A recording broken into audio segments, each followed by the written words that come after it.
penuh adegan ledakan. Film 13 Bom di Jakarta, karya masterpiece Angga Dimas Sasongko. Film 13 Bom di Jakarta merupakan mahakarya yang penuh dengan adegan ledakan yang mengagumkan. Dalam film yang diproduksi oleh Visinema Picture, Angga Dimas Sasongko berperan sebagai sutradara. Film ini layak untuk menjadi perbincangan, dan bagi Anda yang ingin mengetahui review atau ulasan tentang 13 Bom di Jakarta, konten ini akan mengulasnya dengan sangat detail. Pada awal menonton film 13 Bom di Jakarta, penonton mungkin akan terkesan dengan visualisasi yang menakjubkan dan ketegangan yang terasa di awal alur cerita. Bagaimanapun, penonton akan disuguhkan dengan adegan di mana karakter Arok, Rio Dewanto, menyerang pasukan dengan penuh determinasi. Pertarungan sengit antara komplotan teroris yang dipimpin oleh Arok terasa sangat menegangkan, ditambah lagi dengan ledakan yang menggelegar di akhir pertarungan sebagai puncak dari adegan tersebut.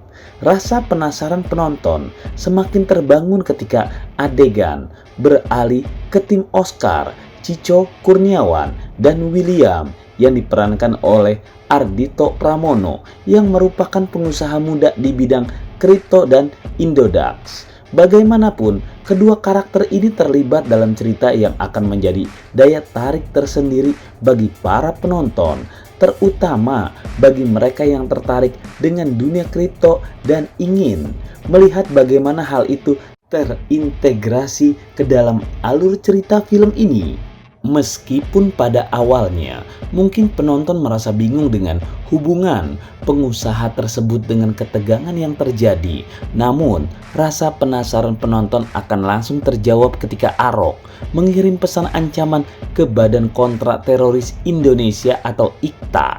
Hal ini menunjukkan bagaimana plot cerita film ini secara bertahap mengungkapkan hubungan antar karakter dan bagaimana setiap elemen cerita saling terkait, memberikan pengalaman menonton yang menegangkan dan penuh dengan kejutan. Pesan Arok yang meminta bayaran 100 Bitcoin melalui Indodax membuat tim IKTA yang dipimpin Damaskus yang diperankan oleh Rukman Rosadi murka.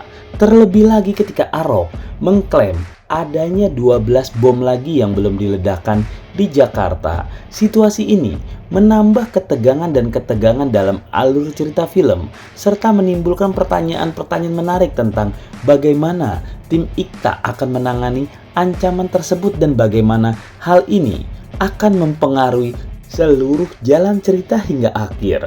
Damaskus memerintahkan Emil yang diperankan oleh Ganindra Bimo untuk menyelidiki langsung ke lapangan, sementara Karin yang diperankan oleh Putri Ayudhya untuk menangani situasi lewat cyber bersama Gita yang diperankan oleh Niken Anjani. Hal ini menunjukkan bagaimana tim IKTA menangani ancaman yang dihadapi dengan strategi dan terkoordinasi, di mana setiap anggota tim diberikan tugas yang spesifik sesuai dengan keahlian masing-masing.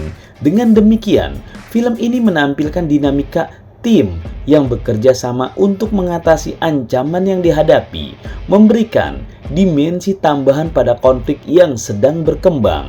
Meskipun film ini menampilkan aksi ledakan dan baku tembak sepanjang ceritanya, penonton mungkin mulai merasa bahwa alur cerita agak melambat di pertengahan film, terutama mengingat durasi yang cukup panjang, yaitu 2 jam 24 menit. Meski demikian, hal ini memberikan kesempatan bagi penonton untuk lebih mendalami karakter dan kompleksitas plot cerita, sehingga memberikan kedalaman yang lebih dalam film ini. Meski di awal film menyajikan baku tembak yang memukau, di pertengahan cerita akan lebih berfokus pada drama yang menggali alasan di balik tindakan teror yang dilakukan oleh Arok CS di Jakarta. Pergeseran fokus ini memberikan kedalaman emosional pada cerita, memungkinkan penonton untuk lebih memahami latar belakang dan motivasi karakter-karakter utama. Meskipun begitu, akhir dari film 13 Bom di Jakarta dieksekusi dengan baik oleh Angga Dima Sasongko sebagai sutradara. Pertarungan terakhir antara Rio Dewanto dan Ganindra Bimo menjadi salah satu adegan paling epik dalam film ini. Namun, rasa penasaran masih belum terpuaskan karena kemunculan Chico Jericho sebagai cameo yang sangat singkat.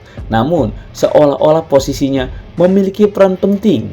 Hal ini menambahkan dimensi misteri dan membuat penonton ingin mengetahui lebih banyak tentang peran Chico Jericho dalam keseluruhan cerita. Meskipun demikian, harapan untuk mendapatkan penjelasan yang memuaskan terkait dengan cerita film ini tidak terpenuhi hingga akhir film, karena tidak ada adegan pasca kredit yang memberikan jawaban atas pertanyaan tersebut. Namun, 13 Bom di Jakarta tetap merupakan sebuah mahakarya yang layak untuk disaksikan di momen akhir tahun 2023 lalu. Film ini menawarkan pengalaman menonton yang menarik dan mempesona, serta menampilkan kualitas penyutradaraan yang patut diapresiasi. Film ini sungguh direkomendasikan untuk ditonton, bukan hanya karena adegan-adegan ledakan yang terasa sangat nyata, tetapi juga karena proses pembuatannya yang benar-benar sungguh-sungguh. Selain itu, film ini juga menghadirkan senjata yang jarang digunakan dalam industri perfilman Indonesia. Bahkan salah satu senjatanya terhitung baru dalam industri perfilman ini, menambah daya tarik tersendiri bagi para penonton yang menyukai film aksi dan nuansa yang segar. Selain memiliki banyak kelebihan, film 13 Bom di Jakarta juga memuat kritik terkait karakter pakaian yang terasa kurang pas. Beberapa pengamat menilai bahwa beberapa karakter dalam film ini terasa kurang sesuai pakaian dengan keadaan yang sebenarnya, terutama dalam hal pakaian pegawai pemerintah dan perlengkapan keamanan saat ingin menangkap teroris. Kurangnya perlengkapan keamanan yang lengkap, seperti ketiadaan helm pelindung pada saat beberapa adegan penyergapan, dinilai dapat mempengaruhi tingkat realisme atau kenyataan dan imersi penonton dalam cerita tersebut. Meskipun demikian, hal itu tidak mengurangi rekomendasi untuk menonton film ini, karena kelebihan-kelebihan lainnya tetap memikat dan menarik untuk ditonton.